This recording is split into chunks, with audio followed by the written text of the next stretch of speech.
It had been one of those nights where exhaustion takes over the moment your head touches the pillow. And for Earl Feinert, falling asleep wasn't a struggle at all. But what followed was far from restful.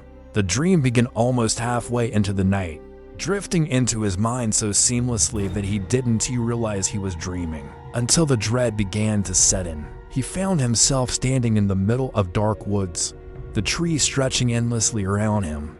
Above, the night sky had the faintest trace of blue, but everything else was swallowed by shadows. Looming in the distance was a massive castle, its silhouette dominating the horizon. From inside its walls came a sound that froze him where he stood, an awful, hellish voice. Something not of this world, echoing through the trees as though it were calling to him. The disturbing part was that it felt both near and far at the same time, as if the source was buried deep in the castle yet somehow whispering right into his ears. This was not a lucid dream. He had no control, no power to resist. Despite every instinct screaming at him to run, his body dragged itself toward the castle, compelled to obey the voice. When he reached it, he saw there were no doors, no separation between the outside and the inside. He stepped into long corridors that seemed carved out of pure blackness, the walls tightening the further he went, until they scraped against his shoulders as he stumbled along. The voice grew louder, shriller, more unbearable, guiding him to a single door on his left. With no choice, he pushed it open and found only blackness inside. He couldn't see a thing, but still, he felt himself moving forward, pulled toward that sound, closer and closer. Then he banged into something unseen. The impact jolted him awake, but when his eyes opened, the nightmare wasn't entirely gone. Earl found himself hunched over the bed of his 4-year-old son, who was sobbing in terror. His son had been screaming in his sleep from his own nightmare, but the most chilling detail came when the boy described what he saw. His father walking slowly into the room, stopping at the foot of his bed, then bending forward unnaturally as if looming over him. The way the boy described it was exactly how Earl remembered moving through the dream, dragging himself along, compelled towards something, controlled by a force he couldn't fight. He had not consciously chosen to leave his own bed, and yet here he was, standing over his frightened child in the middle of the night. Earl couldn't shake the thought that the dream hadn't kept him trapped in his mind. It had pulled him into reality, using him as its puppet. The demonic voice, the endless castle, the unseen presence in that room of blackness. All of it felt tied to the way his body moved without his will. It wasn't just a nightmare anymore. It was something that had crossed over, something that turned his innocent child into a witness to his horror. Even now, he can't explain how he ended up there, or why his son's nightmare seemed to collide with his own. But one thing remains certain: whatever he faced in the dream had followed him back into the real world, and it had left both him and his son more afraid than ever to close their eyes again. Joey Monuso was never the kind of person to believe in the supernatural. He made it clear before sharing what happened to him, almost as if he needed to remind himself of it. An atheist by conviction, he dismissed miracles, divine intervention, and anything resembling fate or higher powers. Dreams, to him, were simply the brain's way of tossing random images together while resting. But this one night left him shaken to his core, and to this day he admits he has no explanation. The dream began innocently enough, set against the backdrop of Halloween. He and a few of his friends were out trick-or-treating, walking from house to house like kids again, except something about the dream world felt heavier, darker. The first house seemed normal, though his memory of it was already hazy. But when they approached the second house and rang the bell, the door creaked open by itself. There was no one standing there to greet them, no homeowner with candy, just an entryway that revealed a living room washed in a dull, unsettling shade of blue. His friends were suddenly gone, vanished without a trace, as if they had never been there in the first place. He stepped inside alone, and when he turned around to look back, the door he had entered through no longer existed. Instead, the room itself seemed to shift and morph in the disorienting way only dreams can manage. Walls moved, The air felt colder, and before long, he found himself upstairs. Though he had no memory of climbing a staircase, at the top of the landing, he was confronted by something that made his skin crawl. A giant framed portrait hanging across the wall. It wasn't just large, it was massive, at least 10 meters tall and twice as wide, covering nearly the entire wall like some grotesque mural. And the face staring back at him made his stomach turn. It was his cousin, a woman he hadn't seen in years, someone he remembered fondly but had long been distant from. Except this portrait wasn't a normal likeness. Her eyes were exaggerated, stretched unnaturally wide, and they followed him no matter where he moved in the room. The longer he looked, the more unsettling it became. The eyes weren't just watching him, they were studying him, locking him in place with a silent intensity that made him feel trapped. Suddenly, the surface of the portrait cracked, a jagged line running across it, and with that came an unbearable sound, rusty nails screeching against the frame, as though the weight of the painting was too much to hold. Joey froze, unable to move, as the enormous portrait started to tear away from the wall. The sound was deafening, the kind of metallic screech that makes your teeth ache. And then the entire frame began to fall forward. He could do nothing but watch as his cousin's distorted eyes bore into him, the painting collapsing directly toward his body. He braced for impact, certain he would be crushed, when suddenly he woke up. His chest was heaving, his skin cold with sweat. But it was over, or at least he thought it was. A glance at the clock told him it was a little past 5 in the morning, far too early for his phone to start ringing. But that's exactly what happened. Still disoriented, he picked it up. On the other end was his uncle, his voice trembling with grief. Joey's cousin, the very one who had just appeared in his nightmare, had died only hours earlier of a heroin overdose. The shock hit him like a punch to the gut. He didn't believe in signs or omens, and yet how could he dismiss what he had just experienced? The timing, the image of her eyes watching him, the sound of the portrait breaking free was all too vivid, too coincidental to ignore. Joey doesn't claim the dream was supernatural, but he admits it left him rattled in a way he had never felt before. For someone who had spent his life rejecting the idea of anything beyond reason, that night forced him to question if perhaps, just maybe, there are things that defy logic. Moments when dreams bleed into reality in ways we can't yet understand. It began like an ordinary dream, one of those that quietly places you in the middle of a scene without any clear beginning. He found himself at home, sitting in his living room, holding a newspaper. Everything seemed calm until the lights suddenly went out, leaving him in an unsettling silence that set the tone for what followed. He felt an odd pull to investigate, so in the dream, he grabbed a flashlight and made his way to the basement, even though in real life his house didn't even have one. The beam of light flickered against the walls as he opened what was supposed to be the fuse box, only to find something completely unexpected inside a sticky note. On it were the words, "Go back upstairs to the red room." His stomach tightened. There was no such room in his real house, and yet in this dream, the words felt like a command, as if the dream itself had a will of its own. It pushed him to obey. Then came the sound, faint at first, but growing steadily louder. A low, moaning noise drifted out of the boiler room next to him. That door cracked open slightly, and he swore he saw a head peeking out at him. Panic rose in his chest, his old childhood fear of the basement clawing its way back. Without thinking, he bolted upstairs, desperate to put distance between himself and whatever was lurking in the dark.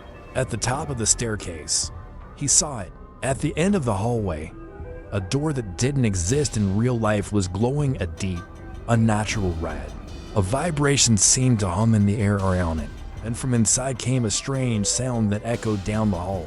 It wasn't random noise anymore, it was a voice. As he moved closer, it became clear that the voice was repeating something, a number, over and over again. 314, 314. The closer he got, the more disturbing the voice became, as though it was whispering directly into his ear, hollow and unnatural, both loud and intimate at once. Against every instinct, He reached for the handle and pushed the glowing red door open. The room inside was completely red, walls bathed in an eerie glow, empty except for a single chair facing the far wall. His breath caught in his throat. The chanting of 314 filled the space, rattling inside his head, making it impossible to think of anything else. The empty chair somehow carried a sense of dread, as though someone or something was supposed to be sitting there. Then, just as suddenly as it began, the dream snapped apart. He woke up in bed, his chest pounding, sweat cold against his skin. He reached instinctively for his phone on the desk beside him, just to ground himself with something real. When the screen lit up, his heart nearly stopped. The time was exactly 3:14 a.m. He froze, staring at the glowing numbers, his mind racing. It wasn't possible, he thought. He had no clocks in the room, no way of subconsciously knowing the time. Yet the dream had chanted the number over and over, as if it had been counting down to the very moment he would wake. He tried to rationalize it, telling himself maybe his half-asleep brain had guessed the time, or maybe it was a strange coincidence. But the unease never left him. How could a dream, nothing more than a random mess of thoughts and images, align so perfectly with reality? Why that number? Why that exact moment? To this day, he has no explanation, no reason that makes sense. All he knows is that when he woke up to the voice still echoing in his head and saw the time staring back at him, it felt less like coincidence and more like a message, though from where, or from what, he still cannot say. It was the summer of 2015, and after a long night of partying, he stumbled back home. Lucky that his parents hadn't caught him sneaking in. He was high, exhausted, and all he wanted was to crash into bed. Within minutes of lying down, he was out cold. People often say that smoking before sleep can change the way you dream, that it can make dreams stranger, more vivid, almost surreal.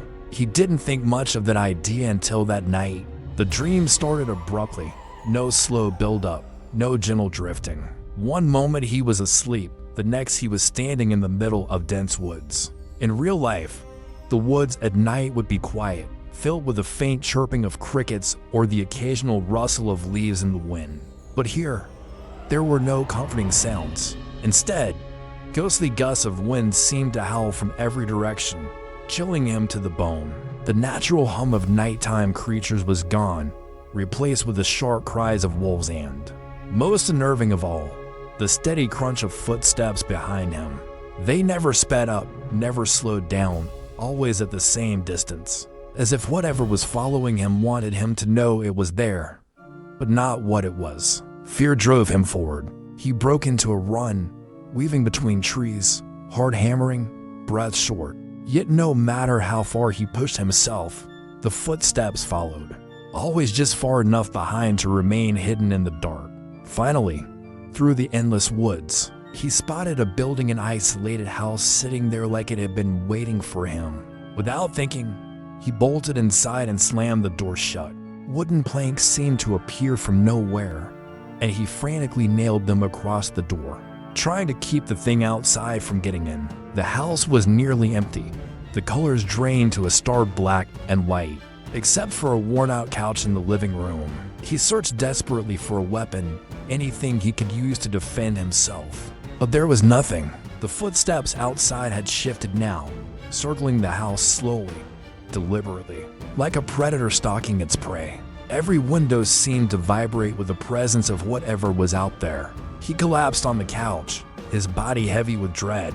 Then it appeared, a shadow at the window. For a moment it just lingered there, its shape barely distinguishable from the darkness, until it raised a hand and knocked. A sharp, deliberate tapping dot, once dot twice. Then again, the sound grew louder, persistent, pounding against his nerves until he jolted awake. His heart was racing, sweat sticking to his skin. But relief washed over him as he realized it was just a nightmare. That was when he froze. The knocking hadn't stopped. His eyes darted to the window beside his bed, and to his horror, there was someone actually standing there, looking in at him. The tapping continued, steady and real, echoing through the room. Panic surged through his body, and he screamed for his dad, his voice cracking with fear. At the sound, the figure at the window bolted, disappearing into the night. His father rushed in, and together they checked the property, but found no one. His dad told him it was just a dream, a bad trip from being high. But he knew better. The sound had been too real. The figure's silhouette burned into his memory, the rhythm of the knocking etched into his chest. Maybe it was a hallucination. Maybe his brain was still caught somewhere between dream and reality. But he couldn't shake the certainty that what he saw was real. He never forgot the way that nightmare had bled into his waking world, turning his fear into something he could no longer dismiss as imagination. The nightmare began in a way that already felt too close to home. He wasn't wandering through some strange, unrecognizable place. Instead, he was in his own house, or at least the dream's distorted version of it. He remembered lying in bed, the way you sometimes become aware of yourself mid-dream. And then came a noise. A dull, rhythmic banging echoed through the floors below, shaking him with each strike. In the dream, he got up and began searching for the source, moving through his darkened home without ever turning on the lights. It was eerily quiet except for the pounding, which seemed to shift locations as he followed it. One moment it was coming from the laundry room, then from the kitchen, then upstairs. Strangest of all, every window he passed showed nothing but blackness, not night, not the faint glow of moonlight or streetlights, but a total void. It was as if the entire world outside his house had been erased, leaving only him and this sound. Eventually, the noise pulled him to the attic, a place he rarely went even in waking life. The door was shut, but the pounding seemed louder than ever behind it, so he forced himself to open it. Inside, the scene was horrifying. A frail, elderly woman stood among stacks of boxes, her back hunched, her hair thin and gray. She was slamming her hand down on one of the boxes over and over again, each strike creating a hollow, unnatural bang that made his stomach twist. The sound was far too loud for something as simple as a hand hitting cardboard. He tried to step back as quietly as possible, desperate to leave without her noticing him. But then she stopped. Slowly, she turned toward him, and in that instant the nightmare snapped into something truly grotesque. Her mouth opened impossibly wide, stretching far beyond human limits until it was a gaping void, her jaw hanging unnaturally. She reached her arms out toward him, let out a scream that pierced through his entire body, and lunged. That was when he woke up, gasping, his heart racing so violently he thought it might burst out of his chest. Relief came for only a second before the sound returned another bang, this time from downstairs. His stomach dropped. This wasn't the dream anymore. He was awake, fully aware, and the pounding was real. Clutching a knife from the kitchen for protection, he crept through the house, each step weighed down with dread. The banging came again, this time from the front door, and it was violent, the kind of pounding that shook the frame. This wasn't someone knocking to get attention. This was someone trying to force their way inside. He crouched behind the door, holding the knife tightly, waiting for the next strike so he could shout a warning. The silence stretched for a full minute, and finally he worked up the courage to peek through the window. That's when he saw it. A man was standing in the driveway, motionless, his face hidden by the darkness. He couldn't tell if the stranger was staring directly at him or simply standing still. But the timing left no doubt this was the one who had been pounding. He remained there only a few seconds longer before turning and walking away, disappearing down the sidewalk as if he had simply changed his mind. The quiet that followed felt just as heavy as the pounding had. He knew it could have been an attempted break-in, maybe a would-be thief who realized the homeowner was awake. But the eerie overlap with his dream gnawed at him. The woman in the attic, the unnatural pounding, the timing of the stranger's visit at 4 in the morning, it all blurred together in a way that made it impossible to separate dream from reality. He never forgot the sound of those bangs, or the way his nightmare seemed to lead directly into the waking horror of that night.